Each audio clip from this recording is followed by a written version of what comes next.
What I want to show you today are a number of features that are currently new in the last 5 or 6 months related to Photoshop, mostly Adobe Camera Raw. So what I will do first is reshare my screen because I want to get to Bridge. And before I get into today's class, I want to remind a number of you, go to onex.com. These are some of the photos that you'll see at onex.com. They are superb in almost any way you want to use it as a way of looking at things. They just are so good. So think about going there, onex.com. Beautiful, beautiful images. Today, I want to show you basics of Adobe Camera Raw, and I will then play a Blake Rudis video, which I think covers them really well also. But first, I want to show you by taking two images into Adobe Camera Raw. That's three. Take two images into Adobe Camera Raw. One is vertical and one is horizontal. And the reason I'm doing that is when you get into Adobe Camera Raw, the preference, come on screen.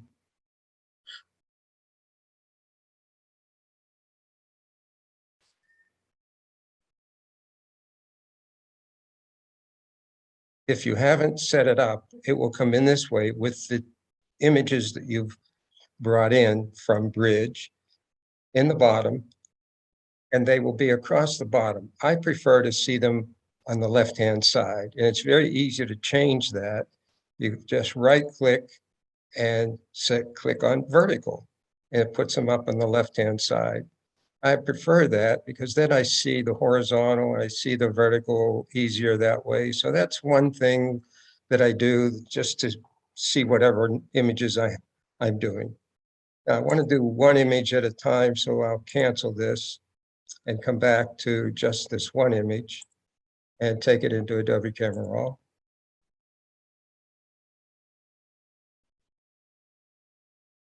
And over on the right-hand side are a number of features, tools, and tool sets, I will call them. Before I get into each of these, at the top, you can see edit, and you could click auto, and it will change your image. You might like how that looks. I didn't think that it did a whole lot of what I want to do, but it does some things for you might take a look at it. It also has black and white, but I don't think it's a good black and white. I don't think that does very well. They will improve, I'm sure. Then under that, it says profile. And if you click on the little down arrow, you can do monochrome or browse. And if you browse, here are the number of ways that this image can be changed automatically for you. So if you look at the basics, which is what we just talked about, color or monochrome, in this way, if you look at it this way, you just put the cursor over whichever one you want to see, and you see the effect of it. But then there are artistic, and artistic are presets that can change the color and the various presentation of your image just by looking at putting the cursor over it. Then you could click on it and it will change your image. So that's one.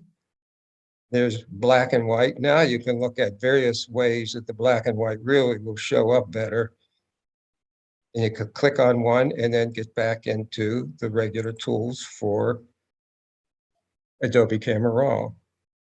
Modern, different ways. And one of the things I think is important when you're looking at a preset, for me, my influence on me by Ansel Adams is that the shadow area should have detail here. So in this one, it's a little dark, but I could bring that out once we get back into the basic tab.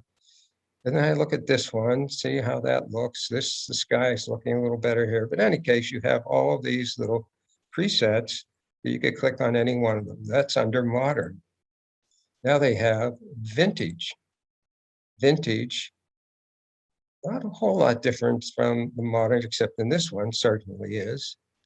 And I'm sure that they will change, they being Adobe, will change these periodically over the next few months to a year. But those are all presets that you can work on. You say, okay, how do I get back to where I want to see all the other tools? Up at the top, at the left, says go back. Click that, you're back here. So if you used one of these profiles, go here and we'll do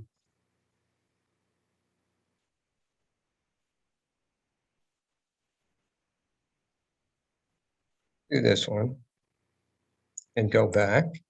You notice that at the top it says vintage 10. So that change is there, but I have all these tools I go through. And a basic tool has most of the features that I use. I'll go through that in a minute. But I want to show you something else. Up at the top and up top, the little gear icon. If you click that, it comes up with all the settings. And under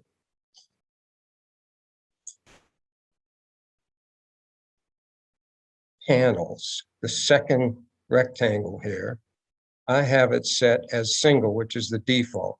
If you have multiples, I'll explain that, but having single, which I have, but you could change that, means that when I have one of these tool sets open, it is only that tool set that's open.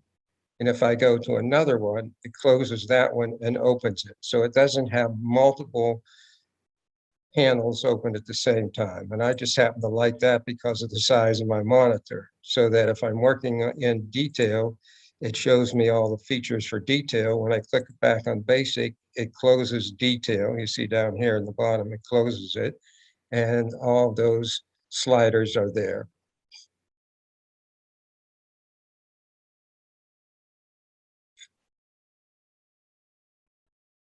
Over on the right-hand side, I'm going to come on down to curve.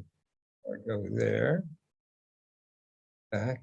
You say, oh, I would like to have all of these set. If you go back up to the top, on the right-hand side, that vertical set, and just click that, that always brings you back to these basic tools. I call them basic, even though the first one was basic. These are all the tools that are now available within Adobe Camera Raw. And a lot of these were in Lightroom and now have been brought into Adobe Camera Raw. But over here on the right-hand side, in the vertical bar, the bottom part, more image settings. And you could click through these things to save the image or things like that. But that isn't as important as this first one, which gives you many more presets. Here's portraits or deep skin, and you can run through these, the same thing as you put your cursor over them. It shows you the effect of them. Portraits, medium skin, style, cinematic.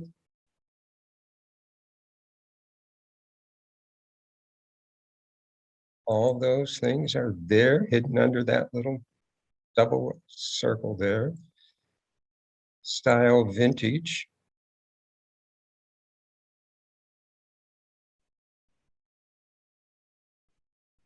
Color, natural color, bright, high contrast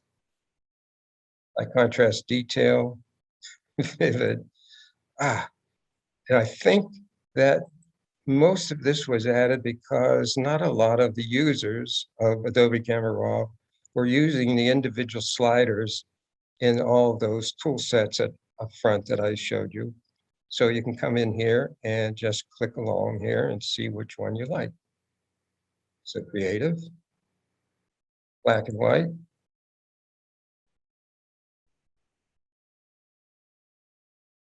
And actually, I think Nick Silver Effects Pro 2 still does the best job on black and white, but they're getting here.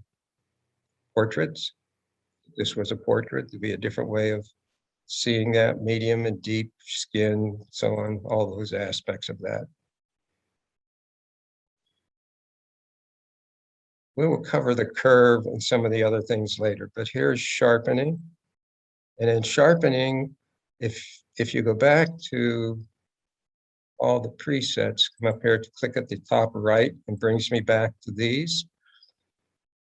Down in detail, it has a sharpening slider. And I think that one does a much better job than the presets at this point. But there are all these other presets and things that you can do, and the vignetting. And I prefer to do the vignetting, not so much here, although it does its job, is I prefer to back up to the top right, click that to get back here, come down to effects, and that's vignetting. And if you haven't used this, when you first come in, it will look this way. And the little arrow to the right, you click that, you get all the other sliders. So I prefer using this one because it gives me more control. I can darken that, feather it more, do more roundness in the image. So I have many more ways of doing the vignette that I prefer versus the preset. Also, you can close this by clicking on the arrow again next to the word, so it closes it, has all of them here again. If I was in the basic features and I want to close that, just click the arrow again. So we'll come back over here. So all of those are presets and ways of doing things, including vignetting, sharpening, so on. Next thing, which I haven't used, is that it takes the red out of the eye. If you have a portrait and there's red eye, you can take it out. And I've seen it work, and it works really well. So you would then just adjust it based on the size of the eye and click on it, and it will just eliminate the red in the eye. It's amazing. The other one here is the radial filter, meaning you click on that and you come over into the image.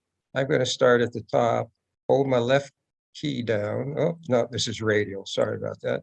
Here's the radial filter, and I can adjust the size of it and move it around. I can make it more this way. And what it will do is anywhere I place it is where you can do any of these adjustments on the right, and it will be on the outside of the image, but you can flip that, invert. Now, when I'm making the changes are inside the oval. So you can do the oval, but again, many of these features are the same as what I have in the Photoshop Workspace, and I prefer to use dodge, burn, and saturate tools rather than an oval where it's merging things in, but not as much as how I would want to smooth into the rest of the image. But that's what that is. The next one, which is a graduated filter, that at one point was at the top in the left-hand side of the features in Adobe Camera Raw. But if you start at the top, and you can come on down to as far as you want. So if you want to just adjust the upper part, now all the sliders on the right-hand side, adjust there. But it starts from the top.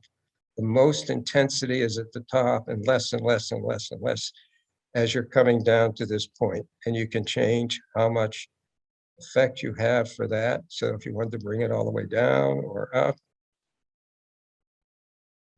texture, all the same sliders you have in the basic tool set are here, but you're doing it only in that portion. You also have multiples. So I could have one from the bottom and one from the top and create an aspect of darkness in the bottom and let it merge into the image. I think that works John, really well. Yes. I see a mask because when you were doing this graduated filter, I liked what it was doing to the sky, but when it came down, you could see half of the building was darkened. Could you mask that out as you're applying Yes, this you feature? can. Yes, you can. And so you can play with those things also. There's an eraser. Yes, a lot of features. And I'm going to play a video for you shortly, and you'll see more of these. But I wanted to run through these aspects for you to show you what they are. And if you don't want one of these, you click on this, delete it, hit the delete key. Next is the adjustment brush. And if you have a Wacom tablet, it's then does its work based on how hard you press in with the pen on the Wacom tablet. But you can see that I'm doing things here. Wherever I've done that, I can adjust just in the area where I've painted. Again, I like the sponge tool in Photoshop Workspace. And the same with this one, which is the spot healing brush. You can come in and remove some things, but if you click it there, then you grab it where you want it to pick it up and put it in there. That's how that works. I, again, prefer cloning, but these tools are here. I just wanted to show you the tools. Then, of course, cropping, and we'll go back to all these tabs. In here, the geometry is if you had a wide angle lens and it was changing the structure, you see the little arrow here to the right. If you click that, you can change it vertically and change things around to straighten things. Be careful of how you do it because it will leave blank space around things. When I do this mostly, I do it in the Photoshop Workspace and use the transform, distort, warp, all those features in there. And then I can control how the other parts of the image will be brought in. So, but if you want to use this, it's here for you to use.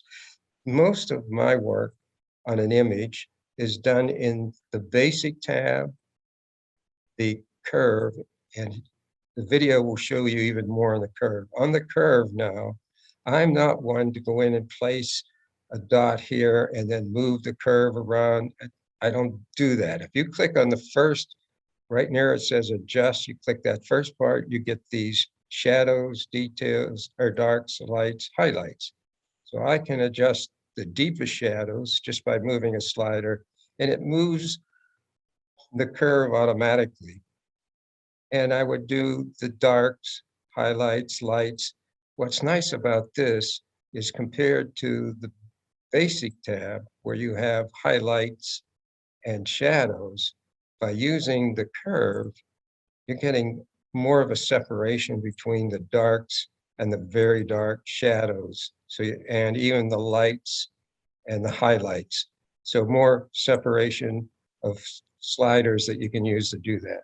In the video, you'll see the next parts here, which is if you click on this, you can then edit by clicking on the curve and changing it in various ways. And if you want to change only a specific color, then you can click on one of these colors, red, green, or blue. And depending on where you click on the curve and come down, depends on how you change the color within that range of pixels. Most of the work I do is come back here and I use it to do this, and I'll go back to the basic tab to control vibrance, saturation, and then into Photoshop and use the dodge, burn, and sponge tools there. Because I've used them for so long, I'm so accustomed, and I can then go specifically in an image where I want to do it rather than overall. So those are the features on the right-hand side in the vertical column. And I will go through more of these after we see the video. Cancel.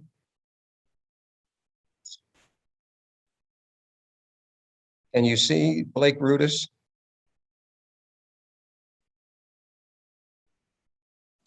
Not yet. All right, let me share.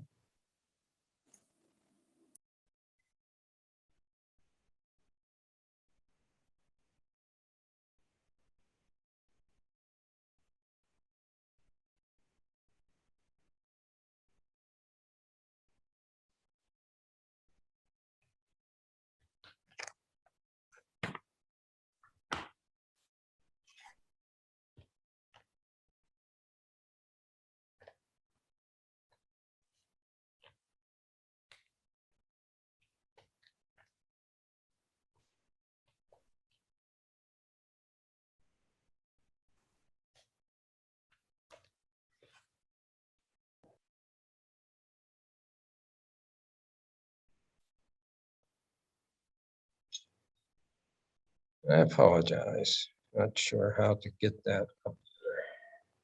He was there and then he went away. That was? Yeah, it was there for a moment. Yeah. We never heard sound, but we got picture.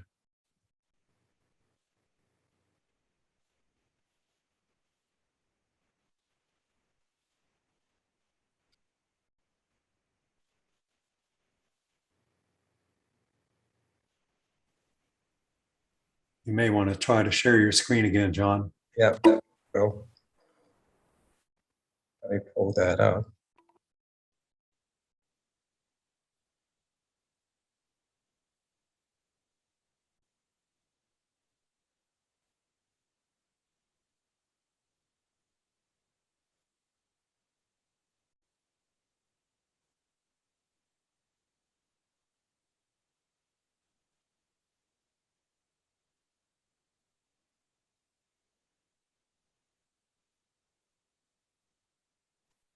Can you see Blake Rudis?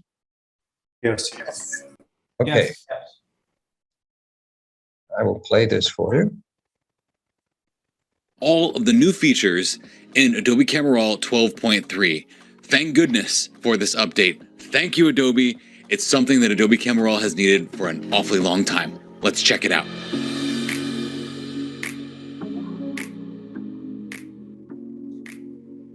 Okay, so before we begin, this is change. Some people like change, some people don't. What happened to Adobe Camera Raw is a big change, and this is both for Adobe Camera Raw, the standalone when you open a RAW file into Photoshop, and Adobe Camera Raw as a filter. I think it's a good change. It's a change I'm already getting used to, and I just downloaded it today. Not even 2 hours ago, and I jumped through it so I could find out all the new stuff for you. So if you'd like to update Adobe Camera Raw to 12.3, make sure you also update Adobe Photoshop to 21.2. And to do that, go into your Creative Cloud app and look in the area that says updates, and it should show you anything that needs an update to it right here in this section. I've already updated mine, so mine's not showing up here. If yours is looking like this and it doesn't say 21.2 in Photoshop or the new Camera Raw that was updated today, it might say updated whenever you did, you want to go ahead and sign out of your Adobe Cloud account and then sign back in, and you should see the updates here. If that doesn't show you the updates, restart your computer and then sign into your Adobe Creative Cloud, and that should show the updates here in this section. So let's go ahead and jump into Adobe Camera Raw. There's some awesome new features here. I'm really excited to talk about it.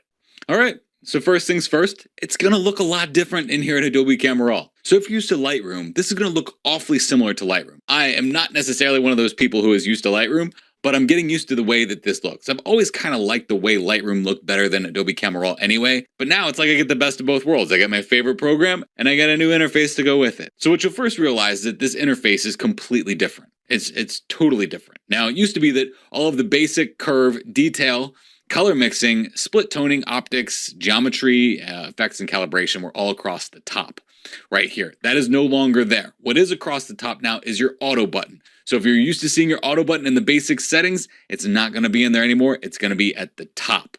All right, so that's a big one because I use the auto button all the time. Not because that's how I process my photos and I'm a cheater, but that's because it gives me the best look for the contrast on my image before I begin. So the auto button is now up here. That's important to note.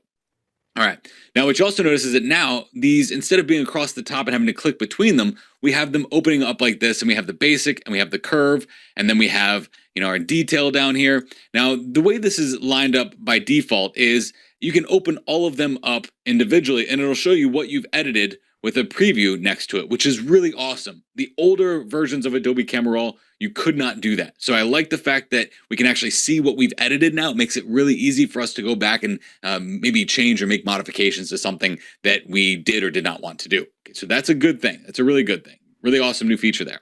But if you don't like this layout, if you go into your preferences here, in your preferences right in general now, you see where it says edit panel behavior as multi? Well, you can change it to single or responsive. So if we have it as single, I think that's actually the default. If we set that to single, if I open up the basic tab, then when I go to open up the curve tab, it's going to close the basic tab. Some people might like that. I think it's actually probably better that way because that way we know where we are when we're editing something. I'll get back to the curve. I haven't really finished talking about the interface yet, but the curve has changed and I kind of like the new look and layout of the way they have the curve here, especially for color theory enthusiasts like myself. So I'm going to go ahead and close this out. The next thing you'll notice here is that some of the names have changed. It used to be the HSL section. Now it's the color mixer. So the color mixer is where you're going to find your HSL. They've also put the targeted adjustment tool for that in the HSL tab, which is awesome because the targeted adjustment tool used to be stuck up here and nobody ever used it because it was out of the ordinary. It's like, why would I use this when it's up here when HSL is over here? So now in your HSL color mixer, you have access to a targeted adjustment tool. In the drop down here, you're going to see this says HSL or color. Now, if you go by color here, you can click between each individual color and change the hue of each individual color from hue, saturation, and lightness of the individual color all in one spot, which is awesome. I love this because when it's set to HSL like this, we have to tap in between each one. But there's sometimes when I just want to go into one color, I just want to go into just blue and say, okay, blue, I'm going to change you. I just want your hue to change just a little bit here, just for the color blue. And then I want the saturation to change there, and then maybe the lightness and darkness of just the color blue. This is an incredible new feature, especially for color theory enthusiasts like myself who love color grading and really get finicky and finite with those details. So what you also notice here though is that the targeted adjustment tool is not included in this section here because you're going in and you're clicking on those colors individually. So the next thing you're going to see here is that optics, that used to be where lens correction was. That's now changed to just optics. What I really like about what they've done with a lot of these panels is they've simplified it. So instead of having all of this stuff there, which is sometimes just too much, now it just shows you the basic stuff. If you want more advanced things, you click the drop down and you can then change the lens that you would see here. But by default, Adobe Camera Raw is really smart with my Sony lenses and it knows which one is which. So very often I don't need to go in here and make any corrections here. So all I need to do is check this, use profile corrections, and I'm good to go. So I think what's great is that they've simplified this and they don't show me all of the stuff that I need to see there. Now you remove chromatic aberrations. There used to be another tab next to that that was the manual next to the remove chromatic aberrations. That's now under this thing called defringe. So if you're trying to remove any chromatic aberrations, you're going to need to go into defringe and do it down here.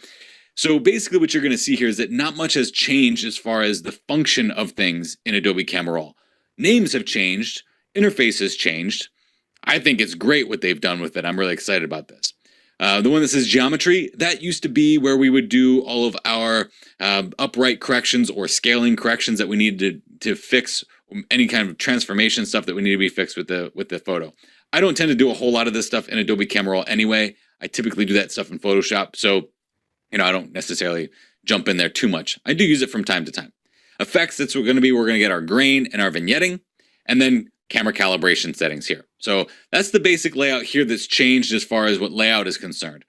What you're also going to see is that your tools are no longer across the top. So now we're in our basic settings here, which I think is great. They actually put the basic settings here because what would often happen, and I just got done recording this 30 Days to Photoshop Mastery course, and this question came up all the time. It's like, wait a second, I just went into a radial filter, and how do I get back to the basic settings? Well, you have to click like the hand icon in order to get back there. So I think it's really great that they made this settings icon here instead of a hand icon that really made no sense at all. Like I said, this has been long overdue for Adobe Camera Raw, and I think the stuff that they've done here is absolutely phenomenal. Your presets are going to be here. So pretty much everything is pretty much still the same as what it used to be. There is another tool in here that I'm going to talk about in a second, but I'm not quite done talking about interface. Okay, so all of this stuff looks pretty good with the interface here. And I don't want to speak too soon, but I've seen a tremendous speed increase over the last Adobe Camera Raw. So I was just recently editing some Badlands pictures, and I was in Adobe Camera Raw extensively and doing stuff with these, with the radial filters and the graduated filters on big merged HDR photos was a nightmare. It was super slow. So what I've realized here is that through this interface update, they may have done some speed increases. I don't want to speak too soon. All right, so let's talk a little bit more about layout, and then we'll talk about some of these nifty things that they've done with some of these tools, okay? So when it comes to layout, if you like the way this is set up with this across the bottom, I'm not used to it yet, but if I want to change it, I can go to film strip orientation and change that to vertical instead of horizontal. This is more my style. It's kind of what I'm used to. I'm used to seeing my images like this. I think I'm going to keep it this way, but if you want to switch back and forth between the two, you're more than welcome. What I like about this though, is that now I can see the difference between a horizontal image and a vertical image really quickly right here in this pane on the side. It's really modern looking. I really enjoy what they've done with that. I think it's great. I really like the change that they have here. Change can be difficult. I know. Even me, I was hasty in my recording efforts for this video that I didn't even change my shirt to an F64 Elite shirt. But that's okay. My buddy Patrick Mahomes here can be MVP throwing this tutorial at you here. Let's talk about some of these nifty little things that have happened in Adobe Camera Raw that I also enjoy. So I'm going to pop over here and we're going to go into the radial filter. Because what you're going to see now in the radial filter, in the brush, and also in the graduated filter, which that's what I'm going to click on here in this graduated filter. In the graduated filter, you're going to see a new slider here called hue. So I kind of played around with this on the top portion of this image here. So let me go ahead and show you what I did with this. This hue slider will actually make a modification and a change to the hue of every color that is within the area that you've painted. So in particular with this one, basically what I did with this, if I press Y for my mask here, I just made a mask that went from the top of my image to the bottom of my image with this graduated filter. So what happens with this hue adjustment here is I'm going to turn this fine adjustment off for a second. Watch what happens as I move this over. It will shift and change the hue of all of the colors and push all of those colors more towards the direction and the color that you're telling it to change. So if we look at orange here, as we move this to the left, you're going to see that orange is going to start to turn more of the magenta colors here. So we're pushing orange over, and orange is now turning more towards the blue colors, which is now turning and changing more towards those cyan colors. So you can see that this is doing a whole hue rotation around the color wheel for all the colors within the area that you've masked. So imagine using this with maybe some range masking, which can be really nice to pinpoint individual color or even a color mask if that's something that you want to do. What's really cool about this is that once you get the color about where you want it to be, so I'm about right here, I can then use the fine adjustments, and as I move this, it moves a lot slower to get a really nice fine-tune adjustment for that hue shift. This is phenomenal for images like this. I couldn't necessarily get this type of hue shift unless I went into Photoshop to get really deep down in there, which now we can do it right here in Adobe Camera Raw, which I think is awesome. Couple that hue shift with something like the temperature adjustment for that given area, and you really have a lot of control now over the color and how it's shifted and shaped. Now, this is just with a graduated filter, but imagine using this with a radial filter or even something like the brush combined with a range mask, whether that's a color range mask or a luminosity range mask, and holy cow, the potential for color adjustment here in Adobe Camera Raw, breathtaking, awesome. This is exciting stuff. I'm going to jump over and show you another feature. I know I'm jumping all over the place, but man, you got to get in here and experiment. I may go in here and do individual tutorials on each one of these to discuss these things, but really what I want you to do is experiment because it's fun. They've made it fun. Photoshop is fun. It shouldn't be a chore. Adobe Camera Raw is fun. Get your hands dirty. So I'm going to go over here to the basic adjustments, and in those basic adjustments, we have the curve. You're going to see some differences here now with the curve. Now changing between the parametric curve, which is the one that does the highlights, midtones, and shadows by moving these sliders like this, which is, again, we can get some great control over these colors. Holy cow, you should get excited while you're editing. Okay, if we go into the next one over here, this is going to be the point curve, and the point curve allows me to grab a point here and move that and maybe give us, a nice little S curve on here. Look at the curve control here. Oh my gosh, I love curves. So if I go over here to the red, this is what I really love about what Adobe has done here. They've now given me a gradation between where red and cyan is. I've been teaching color grading and color theory for a very long time, and in my Zone System Express course, I talk extensively about how these curves should be colored so that you know that an increase is going to make your image more red and a decrease is going to make it more cyan because they're opposites on the color wheel. Talk about color control here. Holy cow, this is awesome. All right, now going into green. If we move it up, we're going to get more green in our image. We move it down, we're going to get more magenta. The cool thing about this is it's now responsive. Like, I know color theory well. I know what these curves do because I talk about it all the time. But for someone who's not in here all the time, this is great because it gives them a lot more control over color because they can see that where an increase and decrease in color is going to come from their curve. I guarantee more people are going to be color grading their images with curves now in Lightroom and Adobe Camera Raw because of a feature like this. It's simple, but it's awesome. So if we go over here, I'll explain this a little bit more. Let's say I put 3 points here. That's a midtone point.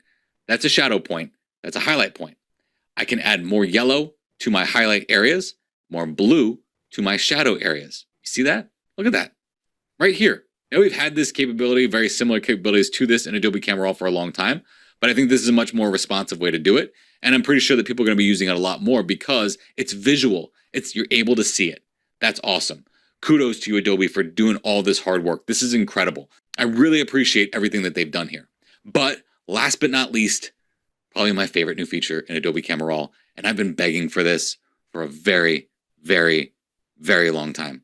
I'm going to go into a brush and watch this, okay? Now, this might not excite you, but it excites me. I'm using a pen. Watch this, okay? You're seeing my mask? This is very light pressure sensitivity here. Watch this. Pushing harder, harder, harder, harder, harder. Oh my, we actually have pressure sensitivity in Adobe Camera Raw, folks. You Lightroom users, you know, you're probably like, whatever, we've had that for a long time. But guess what? We have it in Adobe Camera Raw now, and that excites me. Doesn't really matter what I brushed on there. You don't need to see it. Just the fact that you can do pressure sensitivity with brush work now in Adobe Camera Raw. Holy crap. My Raw workflow just got a tremendous update and upgrade to it. Now, I've taken about 2 hours to go through Adobe Camera Raw and really push every button, every slider, move everything to make sure I grabbed everything out of here that I could to show you the new things in Adobe Camera Raw 12.3. But I may have missed something, and if I did, go ahead and leave it in the comments below. I'd love for you to carry on the conversation. I also want to hear your thoughts. Do you like it? I love it. I think it's incredible. We've been needing something like this for Adobe Camera Raw for a long time. Now,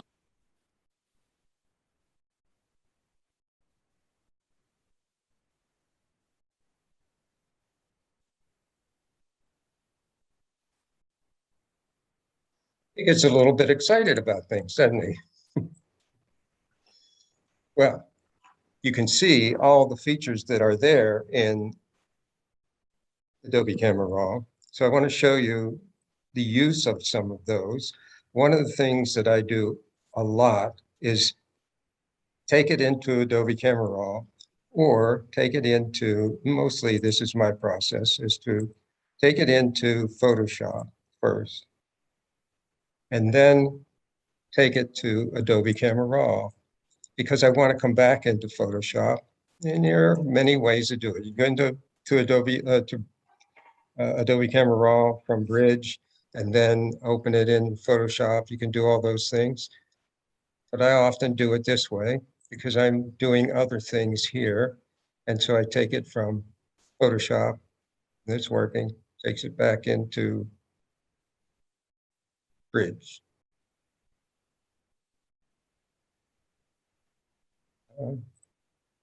So then I can use all these tools. We're not seeing it. You're not seeing it? Okay. We're seeing a gray screen. Okay, let me come back to stop share. Share. Stay with Bridge. See the bridge? See Bridge? Yes. Yes. Okay. Take it to Adobe Camera Raw from here. See Adobe Camera Raw? Yes. Yes. Yes. Okay. My favorite, and this was the main element of there before, is this basic tab. And there are some sliders here that I do instantly. One is for an image like this, I would want to use clarity. Now, here's what clarity does. It makes it look a little sharper, but what it really is doing is darkening the mid-tone pixels. So a little bit of the area here in the dark area gets darker. But I can add texture, and texture will add to the buildings. Now, of course, if you take these in the opposite direction, you can do some interesting things. But clarity and texture have become almost 99% of the time that I'm in doing something here. I've explained this before. Vibrance are the muted colors. So when I move that to the right, the muted colors are brought out. Saturation brings up all the colors at the same time. Doesn't matter whether it's a muted color or not. So it brings that up. I don't use contrast as much here, but you can. And if you do that, I'm always sensitive to the shadow areas. In this case, I would want to bring up those shadows some. And then that goes back to what I was saying before, that the basic tab, if I'm going to do that, I would come down to the curves and click on the parametric one so that I can adjust the shadows a little differently than just a single slider for shadows. I can get the really dark areas and the shadow areas in the dark. So I'm getting some of that detail in there that I want up in these trees and things. Go back to the basic. You might want to bring the highlights down just a little bit.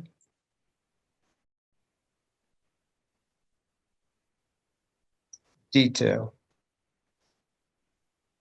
Close these off so that if you've not used this yet, this is how it would appear when you open it, and you'd see sharpening, noise, and color noise reduction. But you want to click these little arrows because they give you more of the sliders. So if I sharpen this image, look at watch the detail down in this lower right area, how much more detail and sharpness I get from that. That is really very good. And you can change the radius of the pixels. 1 to 2 pixels is all you really want to do, maybe 1.5 or something. And detail. And in this, you really just want to play with it and see how much detail do you want to bring out related to the sharpening here has really improved. I am impressed with this. And noise reduction. It has really handled a lot of the noise within an image by doing this. And to do that, you should just zoom in on your image.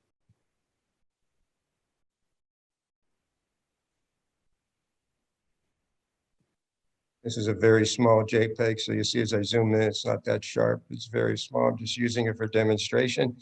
But noise reduction really works really well. And look at the sharpness in this area here as I move that up and back. It really does a great job in noise reduction.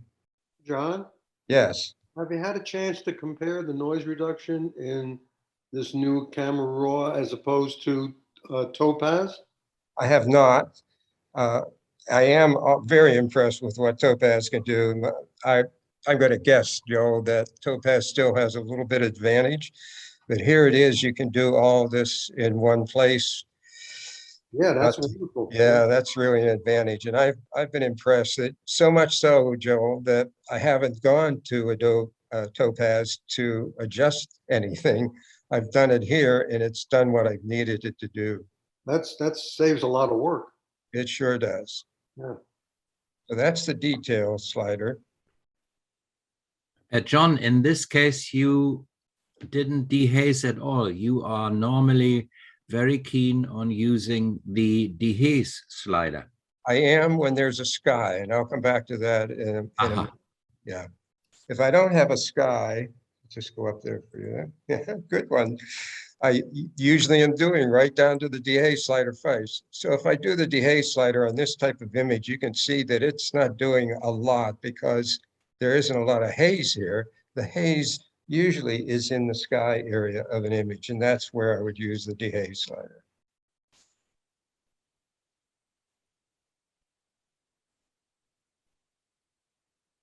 I'm down to effects. I talked about vignetting. Again, if you come in here and you haven't used it, click that little arrow there. That brings it out. If you move it to the right, it brings in white vignetting. To the left gives you the dark vignetting, and then I feather. And I think this is really a good way to do it. This is in one of my books. I think it's in volume 8. just to show you an aspect of what I ran into one time. And I have a scene like this and I want it to, it's a spring, it's the spring of the year. I want it to be the autumn of the year. So I can take the hue saturation, move that to the left, move the saturation to the right, come down to the blue, move it to the left. And now I am changing all the colors of the trees to an autumn color. So I have a very different look to the image based on using the calibration sliders.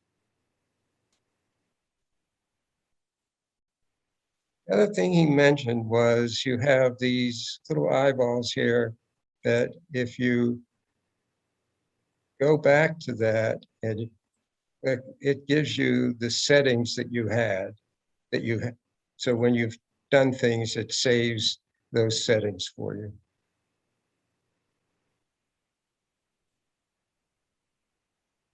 Let's use this one related to the sky. Anytime I have a sky image, first thing I do is go to basic. Remember, there are all these other features over here, all these presets under color profile and all those other things that you can do to look through your image. So just play and play and play and play. But not to do this, we're going to stay with this, go to the dehaze slider. And if you watch the sky, as I change this, it brings more detail into the sky. It darkens the blue.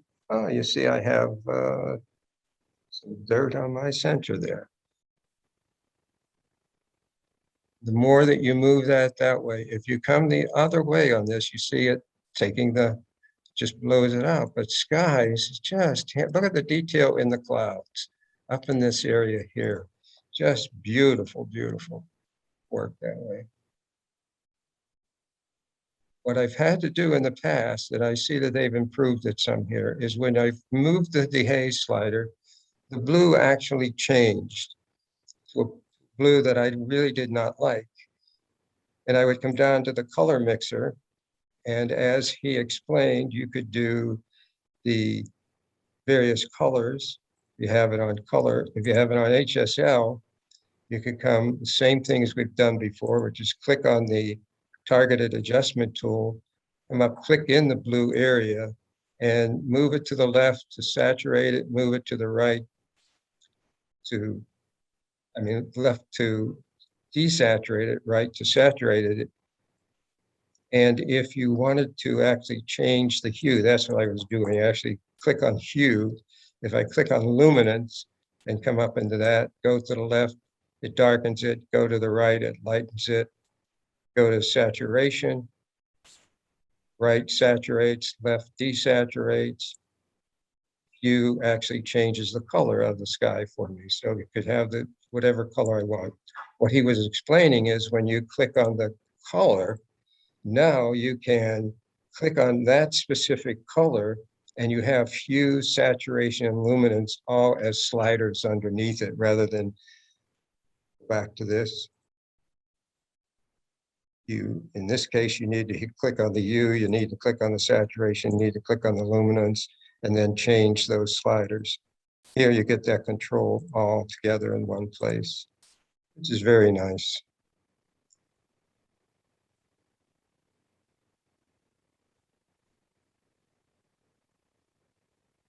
You see, as you move it, it may do something in the image, it may not. So you realize you'll spend hours now working on your images to do this stuff.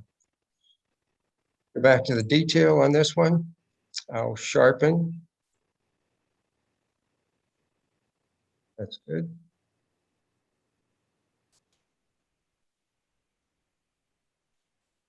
Noise reduction, color noise reduction.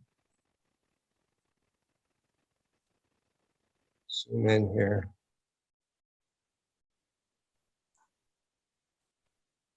Next time I'll have larger images and show you the subtleties of these sliders so that you see color noise reduction and what it does. I just wanted to demonstrate the overall aspects of these. And if you come up to the spot healing brush. I would like to remove that little, yeah, I like to do it in Photoshop Workspace, but here it's there. Click that and say, okay, I want that to be matched by that one. Good. I'll get this one, and I want it to be matched by that. So you show it what area you want to be taken into that area.